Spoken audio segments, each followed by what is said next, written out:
প্ৰথমতে মই আপোনালোকক স্বাগতম জনাইছোঁ। আমাৰ এই আজি যিখিনি আমাৰ আলোচনা হ'ল এইখিনি আপোনালোকে জনসাধাৰণৰ ওচৰলৈ পঠিয়াবৰ কাৰণে যি প্ৰয়াস কৰিছে তাৰ কাৰণে আমি ধন্যবাদ জ্ঞাপন কৰিছোঁ।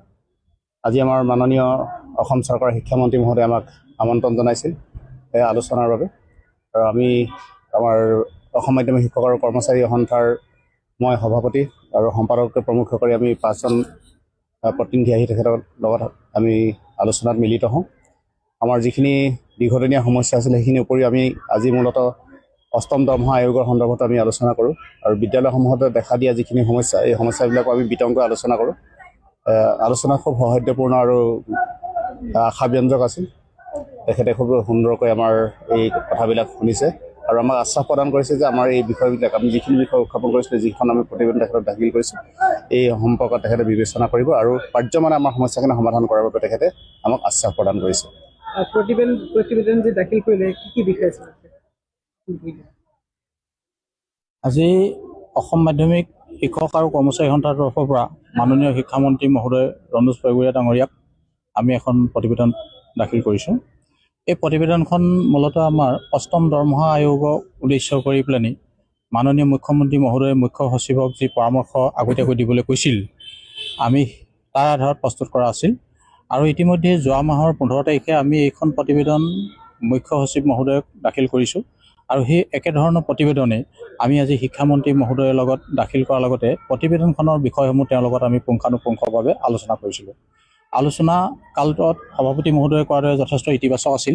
স্নাতক শিক্ষকসকল পে'মেণ্ট 2ত আছে, কিন্তু পে'মেণ্ট 2ত থকা অৱস্থাটো যেতিয়া সপ্তম দৰমহা আয়োগে ফিক্সেশ্যন কৰিছিলে তাত এটা বিসংগতি থাকি গ'ল। স্নাতক শিক্ষকসকলৰ তেওঁলোকৰ যিটো ইনিচিয়েল পে স্কেল আছিলে 6,660 টকা 6,660, তাত ফিক্সেশ্যন নকৰি 5,200 অৰ্থাৎ 5,200 টকাত ফিক্সেশ্যন কৰাৰ কাৰণে স্নাতক শিক্ষকসকল যথেষ্ট ক্ষতিৰ সন্মুখীন হ'ল, যিটো 16 চনৰ পিছত প্ৰযোজ্য হৈছিলে।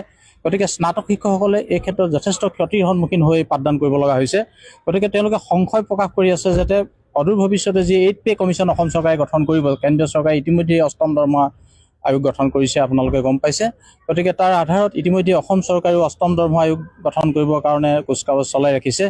আমি তেওঁলোকক আগতীয়াকৈ এই কথা জনাইছোঁ যাতে সপ্তম দৰমহা আয়োগৰ যি বিসংগতি, এই বিসংগতি যাতে অষ্টম দৰমহা আয়োগত থাকি নাযায়।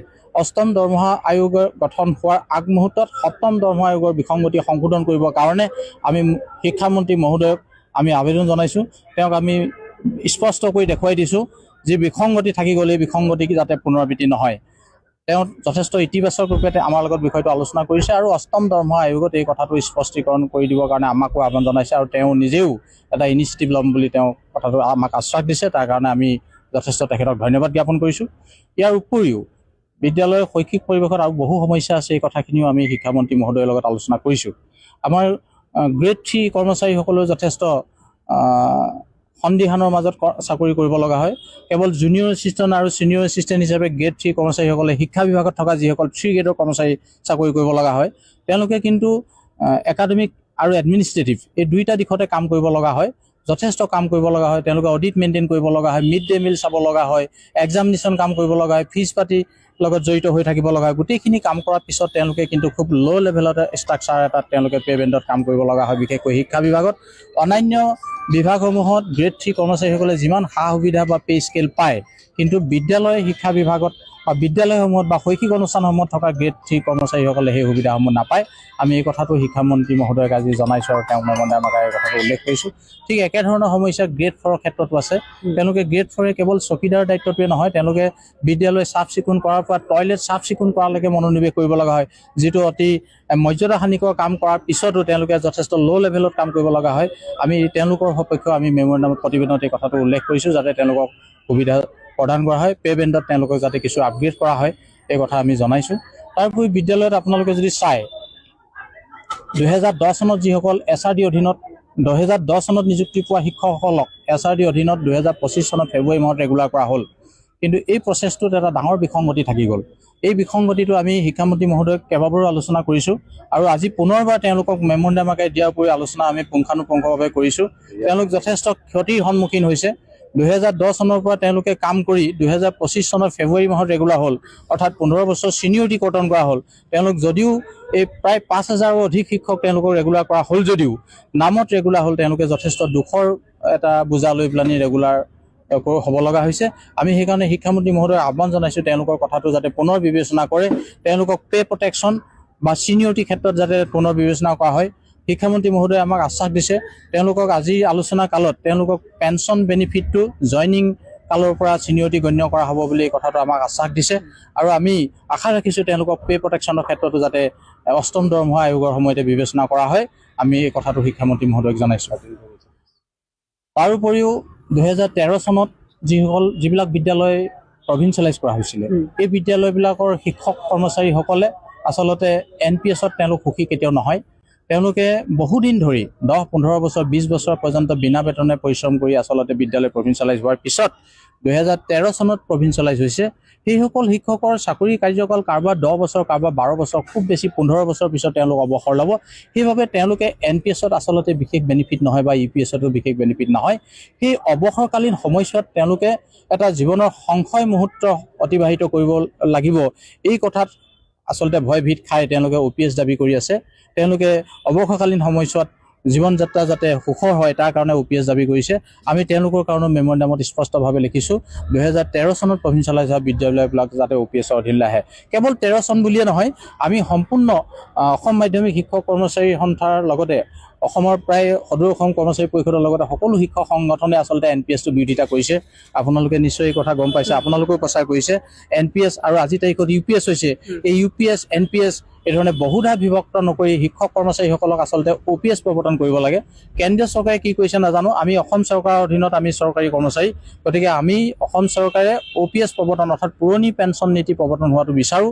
আজি চৰকাৰে বয়সস্থ ব্যক্তিসকলক জীৱনৰ নিৰাপত্তা দিয়াটো বিচাৰে, সন্মান সহকাৰে থকা বিচাৰে। তেনে ক্ষেত্ৰত অৱসৰকালীন শিক্ষকসকলক বা কৰ্মচাৰীসকলক অৱসৰ লোৱাৰ পিছত এই বয়সস্থ ব্যক্তিসকলক জীৱনক লৈ হেতালি খেলা উচিত নহয়, এই কথা আমি মন্ত্ৰী মহোদয়ক জনাইছোঁ। অৱসৰকালীন জীৱনটো যাতে তেওঁলোকে য'ত নিৰাপত্তা ফিল কৰে, যিটো আঁচনিৰ অধীনত শিক্ষক কৰ্মচাৰীসকলে নিৰাপত্তা ফিল কৰে, পুৰণি পেঞ্চন নীতি, এই নীতিটো বাহাল ৰাখিবৰ কাৰণে বা পুনৰ বিবেচনা কৰিবৰ কাৰণে আমি আহ্বান জনাইছোঁ আৰু তেওঁক প্ৰতিবেদন আকাৰে দিছোঁ। আমি আশা ৰাখিছোঁ মন্ত্ৰী মহোদয়ে এই কথাখিনি বিবেচনা কৰিব। আৰু আজি আলোচনা যথেষ্ট ইতিবাচক আছিল। পুনৰবাৰ তেওঁ আমাক এই কথাখিনি আলোচনা কৰিবৰ কাৰণে খুব অতি সোনকালে লগ কৰাৰ কথা আশ্বাস দিছে। তাৰোপৰি আমি আৰু এটা বিষয় আপোনালোকক জনাবলৈ পাই সুখী হ'ম। তেওঁলোকে যিবিলাক বিদ্যালয় আপগ্ৰেড কৰিলে, ইতিমধ্যে হাই স্কুলসমূহ হায়াৰ ছেকেণ্ডেৰীলৈ আপগ্ৰেড কৰিছে 400ৰো অধিক বিদ্যালয়। এই আপগ্ৰেড হোৱা বিদ্যালয়ৰ যিসকল শিক্ষক, আমাৰ স্নাতক শিক্ষকসকলেই পোষ্ট গ্ৰেজুৱেট শিক্ষক হিচাপে কৰ্মৰত অৱস্থাত আছে, তেওঁলোকৰ মানে শিক্ষকসকলক যাতে মৰ্যাদাটো আপগ্ৰেড কৰা হয়, তেওঁলোকৰ মান্যতাটো যাতে আপগ্ৰেড কৰা হয়, এই বিষয়টো আলোচনা হৈছে আৰু তেওঁ আশ্বাস প্ৰদান কৰিছে। তাৰোপৰিও এই আপগ্ৰেড হোৱা বিদ্যালয়বিলাকত প্ৰধান শিক্ষক আৰু প্ৰিন্সিপাল এই পোষ্টটোক লৈ এটা বিসংগতিমূলক কথা আছে। আপোনালোকে শুনিলে হয়তো বহুত আচৰিত পাব। হায়াৰ ছেকেণ্ডেৰীলৈ বিদ্যালয়খন আপগ্ৰেড কৰা হ'ল, কিন্তু বিদ্যালয়ৰ প্ৰধানজনে হেডমাষ্টাৰ হৈ থাকিব নে প্ৰিন্সিপাল হৈ থাকিব? কেতিয়াবা দেখিব যে এইজন কোনোবা সময়ত হায়াৰ ছেকেণ্ডেৰী হোৱাৰ পিছত বিদ্যালয়ৰ প্ৰধানজন প্ৰিন্সিপাল, তেওঁ প্ৰিন্সিপাল হিচাপে কোনো আইনত চহী কৰি পেলাই পাছ কৰে। আৰু কেতিয়াবা আকৌ সেই একেজন প্ৰধানেই বিত্তীয় বিল বা কিবা তেজাৰীলৈ বিল পঠাব লগা হ'লে তেওঁ হেডমাষ্টাৰ বুলি চহী কৰিব লাগে। এইটো এটা বৰ লজ্জাজনক কথা, এইটো কেতিয়াও হোৱা উচিত নহয়। একেজন মানুহে একে সময়তে এটা চিলত হেডমাষ্টাৰ মাৰিব আৰু এটা চিলত প্ৰিন্সিপাল হ'ব, এইটো বৰ বিসংগতিমূলক। গতিকে এই কথা কেতিয়াও আচলতে থকা উচিত নহয়। মই ভাবিছোঁ শিক্ষা বিভাগে এইবিলাক কথা খুব ভালদৰে বিবেচনা কৰিব আৰু অতি সোনকালে ইয়াৰ সমস্যা সমাধান হ'ব বুলি আমি আশা কৰিছোঁ। এইখিনি কথা আমি ৰাইজৰ ওচৰলৈ আপোনালোকক লৈ যাবলৈ কলজোৰে আমোদ জনাইছোঁ। তাৰোপৰি আপোনালোকে শুনি ভাল পাব, আমাৰ আৰু এটা আলোচনা আমি শিক্ষামন্ত্ৰী মহোদয়ৰ লগত আলোচনা কৰিছিলোঁ। বিদ্যালয়সমূহত আচলতে ইলেক্ট্ৰিচিটি বিলটো বহুত বেছি হৈছে। এখন বিদ্যালয়ত 4,000-5,000 টকা প্ৰতিমাহে বিদ্যুৎ মাচুল অহাৰ পিছত বিদ্যালয়সমূহত সেই বিদ্যুৎ মাচুল পৰিশোধ কৰিবলৈ বহুত অসুবিধাজনক পৰিস্থিতিৰ সৃষ্টি হয়। কাৰণ এখন বিদ্যালয়ত যেতিয়া 50-60খন পৰ্যন্ত ফেন চলি থাকে, গতিকে স্বাভাৱিকতে বিদ্যুৎ মাচুল আহিব। কিন্তু বিদ্যালয়সমূহলৈ যিটো অনুদান দিয়া হয়, এইটো তেনেই সামান্য। বাৰ্ষিক অনুদান আগৰ তুলনাত যথেষ্ট কমাই দিলে। 75,000 টকা এটা বাৰ্ষিক অনুদান থাকে, সিও ভাগ কৰি দিয়া হ'ল, যাৰ কাৰণে প্ৰতিমাহে 4,000 বা 5,000 টকা বিদ্যুৎ মাচুল পৰিশোধ কৰাটো কিন্তু অসুবিধাজনক। গতিকে ইয়াৰ পৰা পৰিত্ৰাণ পাবৰ কাৰণে এটা দিশ বিবেচনা কৰিবৰ কাৰণে শিক্ষামন্ত্ৰী মহোদয়ক আমি আহ্বান জনাইছোঁ। আমি তেখেতক কৈছোঁ বৰ্তমান যিটো প্ৰধানমন্ত্ৰী সূৰ্য ঘৰ আঁচনি সোলাৰ স্কিম যিটো ঘৰ ঘৰ চলি আছে, এই ব্যৱস্থাটো আমি চৰকাৰে বিনামূলীয়াকৈ বিদ্যালয়সমূহত সংযোগ কৰিবৰ কাৰণে আমি আহ্বান জনাইছোঁ। এই ব্যৱস্থাৰ অধীনত কিন্তু 60% অন্তত বিদ্যুৎ মাচুল বিদ্যালয়সমূহক ৰেহাই দিব পাৰে। শিক্ষামন্ত্ৰী মহোদয়ে এই কথাটো ভাল পাইছে, তেখেতৰ ইতিবাচক হ'ব বুলি কথাটো জনাইছে আৰু খুব সোনকালে ইয়াৰ বিহিত ব্যৱস্থা ল'ব বুলি আমাক আশ্বাস দিছে।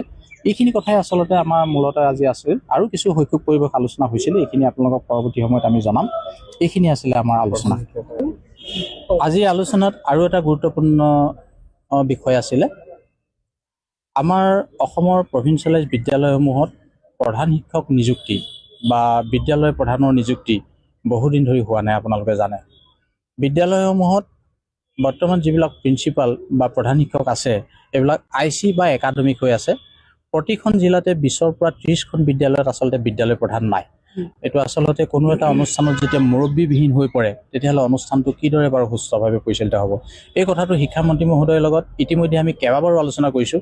আজিও বিষয়টো গুৰুত্বপূৰ্ণভাৱে আলোচনা কৰা হৈছে।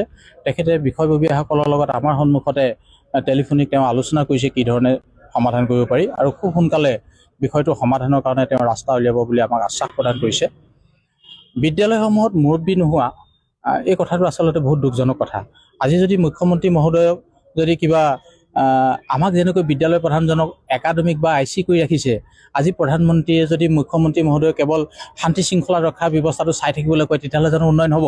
ঠিক আমাৰ সেই একে পৰ্যায় হৈছে। প্ৰিন্সিপালজন বা অধ্যক্ষজনে কেতিয়াও সম্পূৰ্ণ দায়িত্ব নোহোৱাকৈ বিদ্যালয় এখনৰ শৈক্ষিক পৰিৱেশ সুচাৰুৰূপে পৰিচালনা কৰিব নোৱাৰে। আমি এই বিষয়টো খুব সোনকালে সমাধান কৰিবৰ কাৰণে তেওঁক আমি আলোচনা কৰিছোঁ আৰু টানি অনুৰোধ জনাইছোঁ। আমি প্ৰতিবেদনত এই কথা স্পষ্টভাৱে উল্লেখ কৰিছোঁ, বিদ্যালয় প্ৰধানৰ নিযুক্তি যদি অতি শীঘ্ৰে নহয়, খুব কম সময়ৰ ভিতৰত যদি নহয়, তেতিয়াহ'লে বিদ্যালয় প্ৰধানসকল কিন্তু অনিচ্ছাসত্ত্বেও আন্দোলন বহিবলৈ বাধ্য হ'ব। আমি এই কথা আজি শিক্ষামন্ত্ৰী মহোদয়ক জনাই দিছোঁ। তেখেতে অৱশ্যে কথাটো গুৰুত্ব সহকাৰে লৈছে আৰু এটা ইতিবাচক সঁহাৰি আমাক দিছে বিষয়টো সোনকালে সমাধান কৰিবৰ কাৰণে। এইখিনি আজি আলোচনা মূল বিষয় আছে। আমাৰ প্ৰতিবেদনত আৰু এটা গুৰুত্বপূৰ্ণ কথা আজি আলোচনা হৈছে, অসমৰ প্ৰাদেশিক বিদ্যালয়সমূহত আচলতে খুব কম সংখ্যক বিদ্যালয়তে ICT টিচাৰ আছে। প্ৰায় 1300খন বিদ্যালয়ত ICT টিচাৰ এজন আছে, যদিও ই যথেষ্ট নহয়। আমি শিক্ষামন্ত্ৰী মহোদয়ক প্ৰত্যেকখন প্ৰাদেশিক বিদ্যালয়ত একোজনকৈ ICT টিচাৰ এপইণ্টমেণ্ট দিবলৈ অনুৰোধ জনাইছোঁ। আৰু এই ICT শিক্ষক যিখিনি এপইণ্টমেণ্ট হৈছে, সেইসকল কিন্তু এটা ফিক্স পে'ত আছে। বৰ্তমান কেৱল 20,000 টকাৰ ৰেমুনেশ্যন লৈ আছে। আমি তেখেতক অনুৰোধ জনাইছোঁ, এইসকলক আৰক্ষী সহ নিয়মীয়া শিক্ষকৰ মৰ্যাদা দিব লাগে। এই কথাও আমি আজি শিক্ষামন্ত্ৰী মহোদয়ক অনুৰোধ জনাইছোঁ।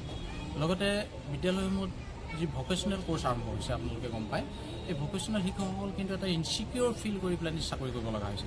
তেওঁলোক থাৰ্ড পাৰ্টিৰ অধীনত বিদ্যালয়সমূহত ৰখা হৈছে। ইয়াৰ দ্বাৰা তেওঁলোকে কেতিয়াও কোৱালিটি এডুকেশ্যন দিব নোৱাৰিব। যেতিয়া তেওঁলোকে নিজৰ চাকৰি মানে এটা ইনচিকিউৰ হৈ থাকিব, তৃতীয় পক্ষ কোনোবা কোম্পানীৰ অধীনত যেতিয়া চাকৰিটো থাকিব, তেওঁলোকে খুব ভাল এটা মানসিকতাৰে শিক্ষা প্ৰদান কৰিবলৈ অসুবিধা হয়। বৰ্তমান আপোনালোকে জানে NEP 2020 বিদ্যালয়সমূহত ছাত্ৰ ছাত্ৰীসকলক স্কিলফুল ষ্টুডেণ্ট কৰাৰ এটা মানে লক্ষ্য লৈছে। আৰু এই স্কিলফুল ষ্টুডেণ্ট কৰিবলৈ হ'লে এই ICT টিচাৰ আৰু ভকেশ্যনেল টিচাৰৰ দায়িত্বটো বা গুৰুত্বটো অধিক। সেইবাবে এইসকল শিক্ষকক আৰক্ষীসহ নিয়মীয়া শিক্ষকৰ মৰ্যাদা দিব লাগে। আমি প্ৰতিবেদনত স্পষ্টভাৱে উল্লেখ কৰাৰ লগতে শিক্ষামন্ত্ৰী মহোদয়ক আমি টানি অনুৰোধ জনাইছোঁ। আৰু লগতে প্ৰত্যেকখন বিদ্যালয়তে যাতে ICT টিচাৰ আৰু ভকেশ্যনেল টিচাৰ এপইণ্টমেণ্ট দিয়ে, তাৰ বাবে আমি অনুৰোধ জনাইছোঁ। এইখিনি আজি দাবীৰ প্ৰতিবেদনৰ মূল দাবী আছিলে। লগতে আৰু বিদ্যালয়সমূহত অন্যান্য আৰু বহু কিছু সমস্যা আছে, যিবিলাক সমস্যা মই গোটেইখিনি আজি আপোনাক একেবাৰতে ক'ব নোৱাৰিলোঁ। আৰু সকলোবিলাক সমস্যাৰ কথা আজি বিস্তৃতভাৱে আলোচনা হৈছে আৰু দীঘলীয়া সময় ধৰি ইতিবাচক এটা আলোচনা আমাৰ শিক্ষামন্ত্ৰী মহোদয়ৰ লগত আমাৰ প্ৰতিনিধিসকলৰ লগত।